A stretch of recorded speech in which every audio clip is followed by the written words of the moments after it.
Welcome to the Effortless Swimming podcast. It's not often I get up at 3:30 a.m. in the morning to record a podcast, but when you've got the Ironman world champ on the line, I'll do anything to record a podcast. So, Gustav, welcome to the podcast. Thank you so much. Yeah, it's early for you. Didn't realize you were on New Zealand time, so yeah, sorry about that. No, that's okay. I know you've had a very busy schedule, so whenever we can get you on the podcast, it's very exciting to have you on, especially since you won Kona about 2 weeks ago or 3 weeks ago now, and like with that race, has anything changed since you won Kona? No, it's yeah. People ask me like if things change if I win something big, and for me it's like a gradual thing. I think the biggest win for me was back in 2019 when I won my first half Ironman World Championship, and that was kind of revolutionary there when it comes to sponsor and media attention and everything. But since then, it's just been a gradual evolution. And yeah, obviously, Kona is the biggest thing I've won so far. But I saw myself winning it already a long time ago. So it's not too much I've changed. I still have to do all the training and I still have to live my life as a high performance athlete. But of course, it's more attention from the media. And today I had a press conference back home. And yeah, it's a lot more attention, but training wise it's still the same, and I still love the training, so not too much. Every time I see any videos of you or podcasts with you, you've got this grin on your face that like it seems like you just absolutely love the sport. What are some of the things that really draw you to it? Yeah, it's I love being outside. That's my like number one love. It doesn't really matter the weather, even though it's hard being from Bergen in Norway, where we have a lot of rain and a lot of darkness. But just love being outside, and I also love this adrenaline rush of going fast. So it's a miracle I haven't done anything stupid on a bike yet. But yeah, I just love the speed and adrenaline, and yeah, being outside. And I have to say, swimming is kind of I know it's a swimming podcast, but it's a bit boring, and especially since I don't feel like I'm not a natural swimmer. I don't get the hang of it kind of as some others do. And I know it's, yeah, obviously everyone is working harder to swim, but I feel like I'm working really, really hard, but don't get all that out of it as someone else. But yeah, still just love training and being activity. I think some people would hear you say that and go, but you swam a 48 at Kona. You're in the front pack. How can you not be a natural swimmer? But by the sounds of it, it's something where you have to really put in the work to get there. Can you talk to me about the Kona swim and what you did to manage to be with the lead pack there? Yeah, so my swimming, I have been working so hard over so many years, and I never felt like I had like a breakthrough way of swimming. Kind of, I always tried to just swim a lot and see how things go. But for Kona, we did a lot more open water swimming and training that we normally do, and partly because in Hawaii we only had access to 25 yards or meter pool, which for us it's a bit short, and also you're in Hawaii and you have access to this beautiful ocean. So yeah, going into the race we did a lot more volume in open water, and I think that was a key because swimming in open water is not the same as swimming in a pool, not only because of the current and the waves, but because you don't get any breaks like in the flip turns, and also you have to do a lot more sighting, and yeah, it's generally just different. So I think that was one of the reasons why I was able to be with the front pack there. Were you doing any race simulation in training in the open water? Yeah, to do race simulation, it's actually really hard. You need a quite big group to do that. So we didn't do too much. We just had focus on some intensity training together with my training partner Christian, and we did some starts from the beach and those kind of things. But yeah, to do the race simulation, it is pretty difficult because yeah, you need kind of like the real aggressiveness of the group to really get the sense of how it's going to be in a race. And the week before the main race in Kona, they have this open water swim race.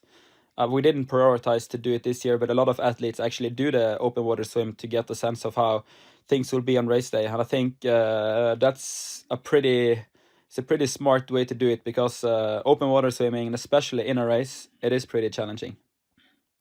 In the race, did you know you were with the lead pack?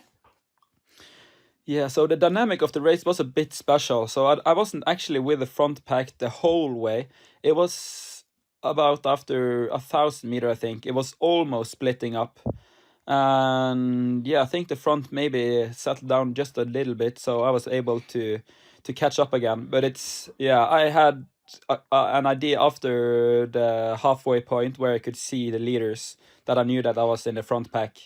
But in the start, I had no reference to anyone, and I just tried to keep on the feet in front of me and swim as easy as possible, as fast as possible. But it's pretty chaotic out there, and when you're laying down in the water, it's pretty hard to look above the feet in front of you.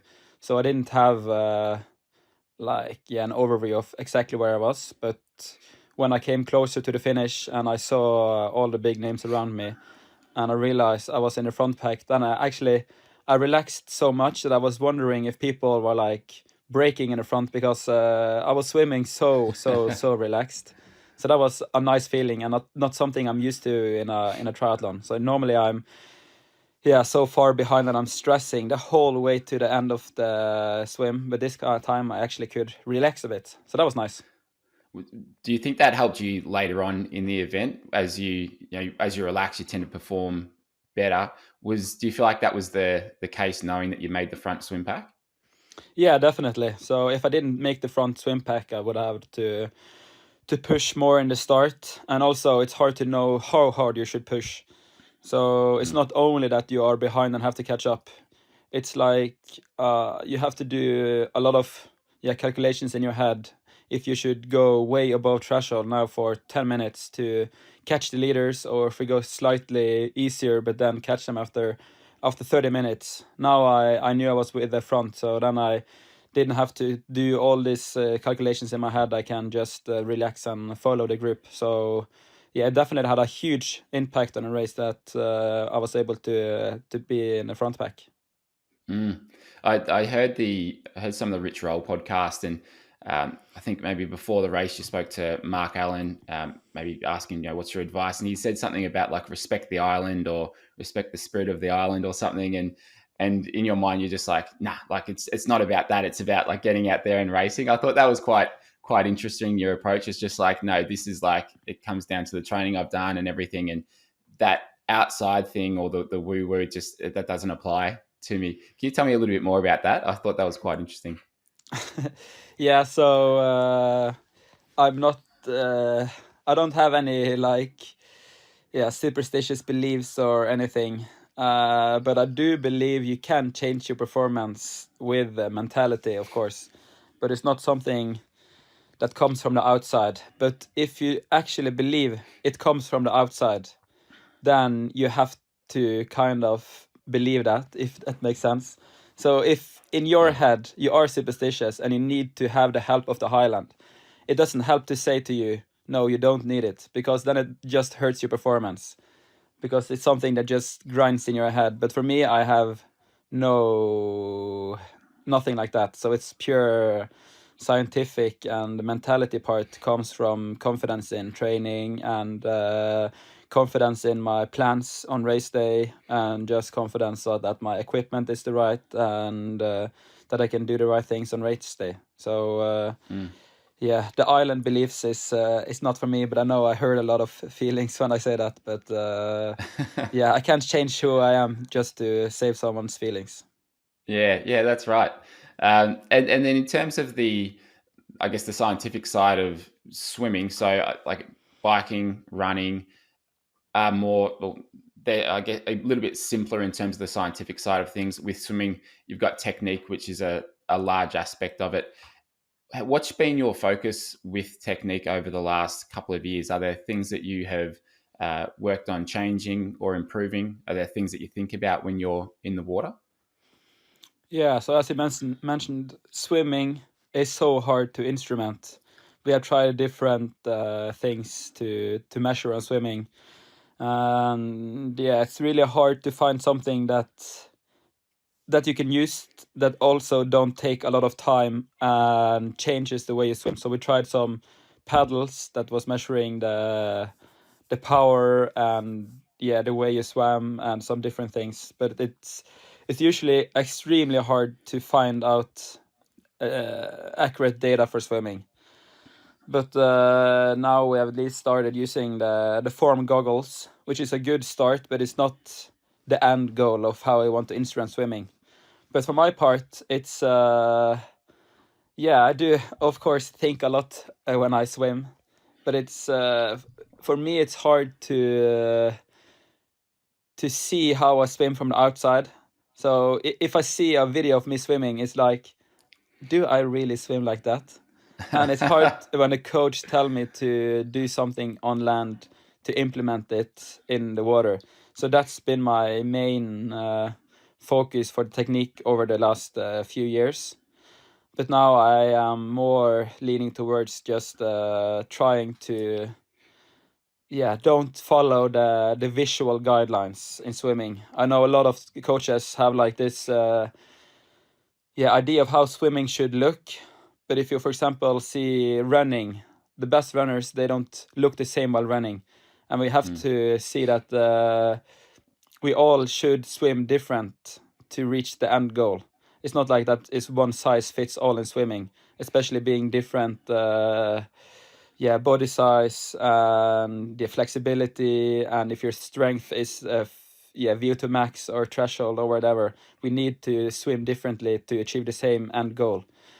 So for me now, I have kind of ignored swim coaches that is giving me insights just based on visual data, and start using more yeah concrete data like oxygen consumption and lactate and more feeling and going that way.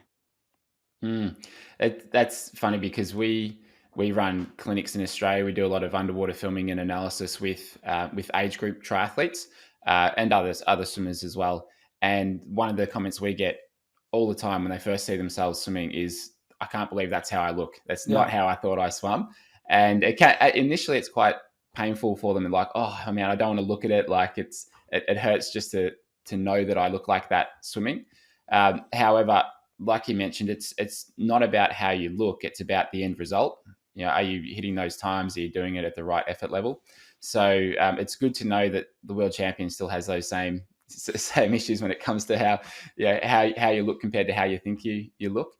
And it's so true that there's so many different styles. I mean, even at the elite end in swimming, if you look at the 1500 freestyle, there was four swimmers very close together in the Olympics last year, and some very different styles and ways of swimming there. So it really just comes down to the individual and their body type and their range of motion and all those sorts of things. And as a swim coach here, one of the best swim coaches in Australia called Michael Boll, and he was talking to Dan Atkins, who's a triathlon coach, works with a lot of the elite Aussie triathletes, and he's their swim squads were next to each other one day, and Michael Bowles said to Dan, just get them in the best position you can, and then just get them as fit as you can from there. Because when you looked at the difference between the swimmers and the triathletes, it's a different way of moving because you spend so much time on the bike and the run. So the swim doesn't need to be pretty. It's just got to be fast and good for open water, which is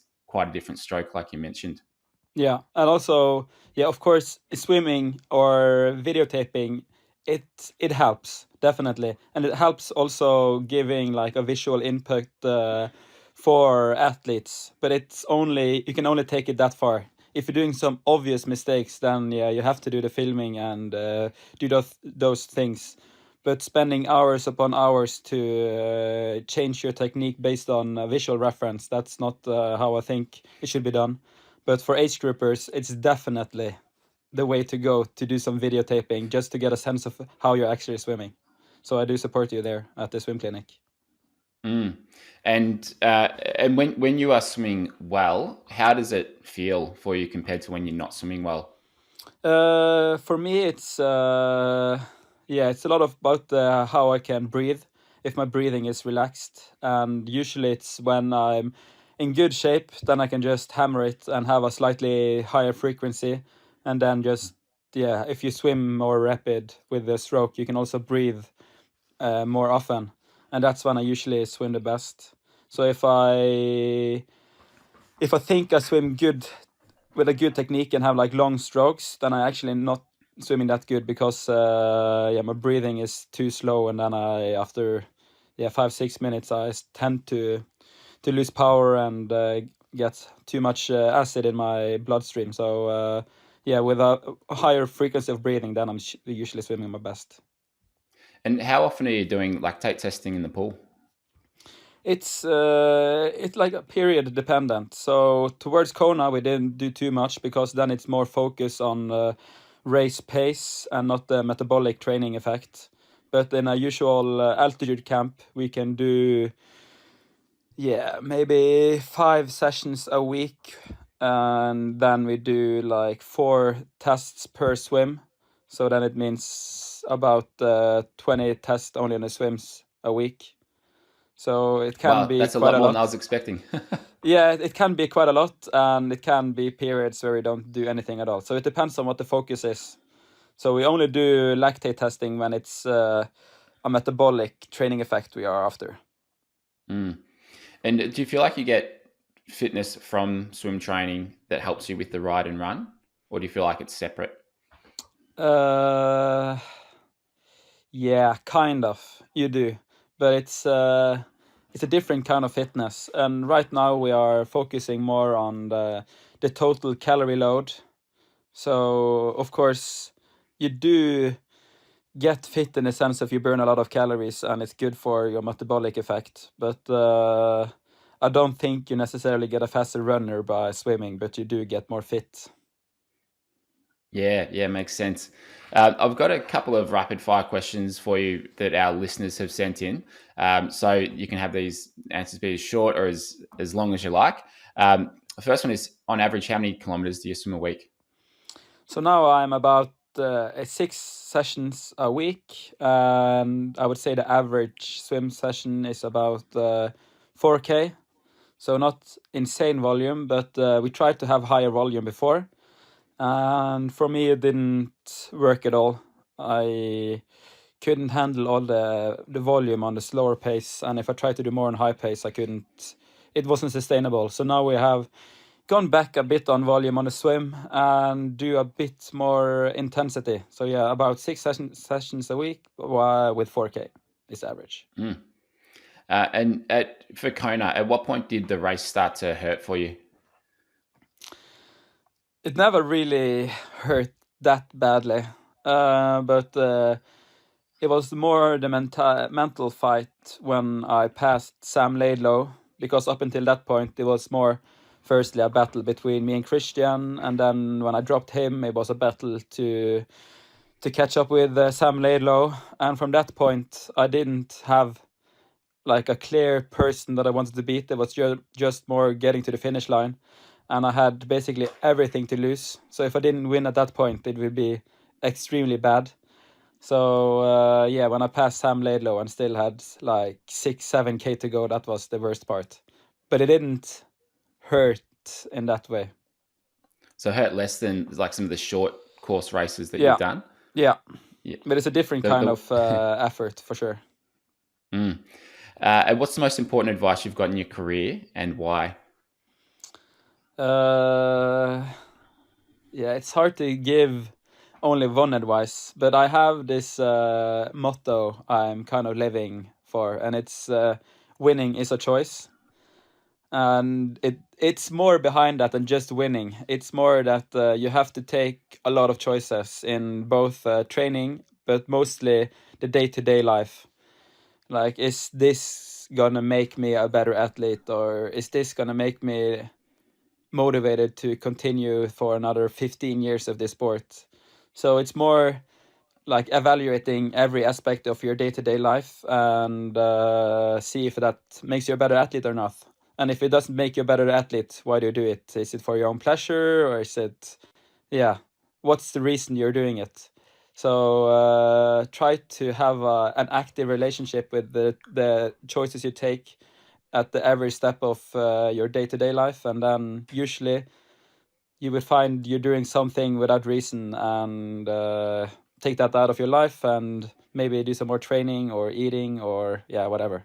So winning is a choice. Do you take in the same grams of carbs in swim practice as you do the bike and run? Um, Usually no, because a swim session for me is not that long, and I do more focus on recovery after. But yeah, usually it's intensity and distance related. So if I have a longer, harder swim session, then I definitely hit the same grams per hour as I do my bike and run. But just since it is usually a shorter session, I don't have that high intake. What's your standalone marathon time? I never did a standalone marathon. I only did it in the Ironman. And yeah, I get this question a lot. I don't think I could run that much faster at a standalone marathon right now with the same training as I do in an Ironman. But I think if I had this right course and some time to prepare, I think I would be able to reach the Olympic standard, which was 2:13, I think, some time back. I don't know what it is now. But yeah, I think I would be able to do that with some specific training, but definitely not as a triathlete.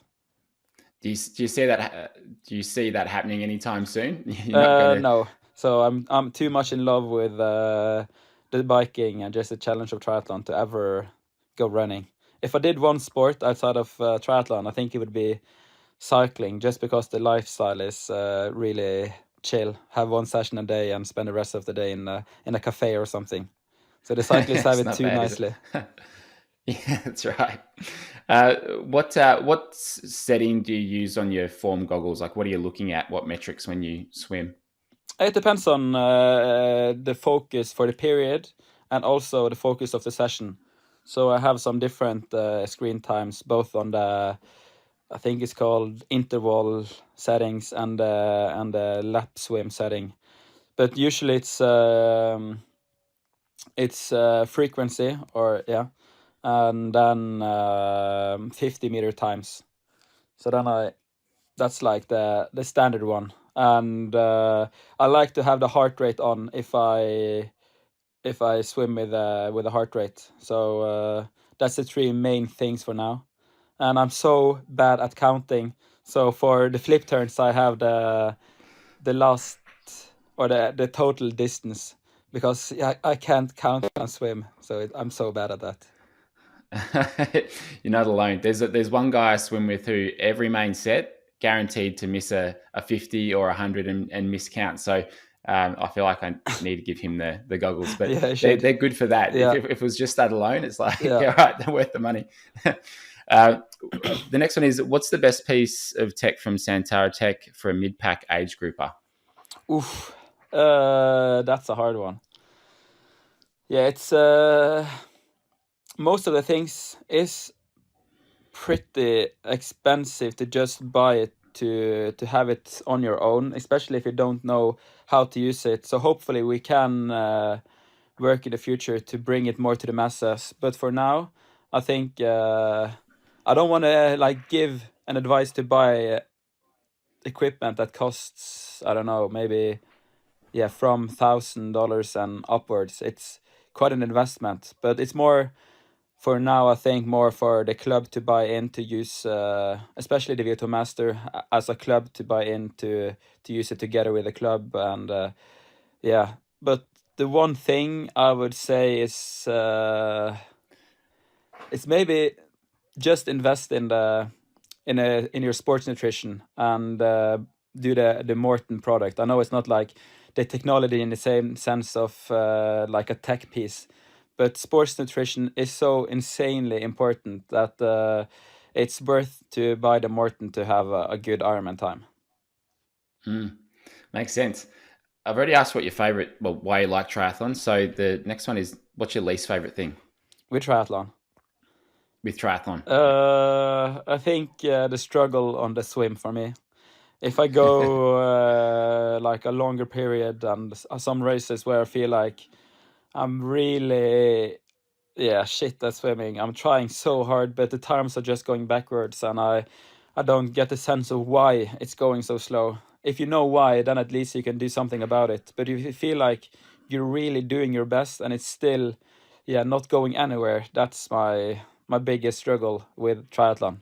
Luckily, I have been at least struggling basically nothing with injuries. So if I had a lot of struggle with that, I guess that would be my biggest issue with triathlon. But struggling on a swim, that's not fun. Yeah, gotcha. And the last one here is: does your stroke rate or does your kick change between different distance events, or does your swim Uh, change between different events? Is probably a better yeah, question. I mean the intensity do change. So I do a little bit more kick in the start of a sprint and Olympic than I do for the full distance. But it's actually the worst kind of swimmers out there is the half Ironman swimmers. They are so aggressive in the start. I don't know why it is like that. I think maybe it's because in the Olympic distance and sprint distance we have at least enough space to space out and not have too much fighting in the start. But for all the half Ironmans I've done, people have been so insanely aggressive in the start. So that's actually been where I've been kicking the most in the start because I just have to fight people off. So I don't know if it's like they're desperate to reach the front group or what it is, but yeah, they're so aggressive, and I think Ironman should do something about it because it's not even swimming anymore. It's just fighting the first 200 meters almost. Really? Yeah, right. Is it because do you think part of that's because you've got the drafting on the bike in the shorter events typically, so people are a little bit more relaxed about things, or Yeah, I don't you know. don't think I so? think in the half Ironman in St. George, then it was pretty narrow place we started, and also it was so dark. So I think Yeah. people just realized that if I can see anything, the judges can't see anything, and I won't get any penalty anyway because no one can see me. So why can't I just drag this guy under? So in St. George, it was terribly bad, and it's not good for the athletes or the sport to behave like that. So I'm not saying I'm like perfect, but I don't do anything in particular to someone. But you get dragged in the feet or held under in the half, so it's terrible. Is there is there athletes who are known to be bad at that? You don't need to name any names. Yeah, some are more aggressive and known to be more aggressive. So, but usually it's just they're desperate in the start and willing to do whatever to get in front. And I think since it's less personal in a swim, you can't communicate and you don't really see who it is, then it's easier to get Mm. away with. You obviously wouldn't do it on a run because then you would get yelled at, and I think people are afraid of the like personal reaction. But in a swim, it's you're in your own bubble kind of, and you just do whatever you can to get to the front pack, and it's weak mentality, I would say. Yeah. And then, so your target now is Paris 2024. What's your thinking behind that being the number one goal for you now? What's the appeal of the Olympics in 2024? For me, the Olympics was one of the reasons I started with triathlon. I really wanted to firstly go to the Rio Olympics. That was like it was too early for me, obviously, but I had like this small ambition to maybe make it in 2016. I didn't make it, but I still was like a big motivation for me. And then for Tokyo, it was all about winning the gold there. And I knew the few weeks going into the race that I wasn't at the level I needed to be to win there, but I still had an okay performance coming eighth. But it was not the race I was there for. So I feel, I'm really, really, I really missed that Olympic gold.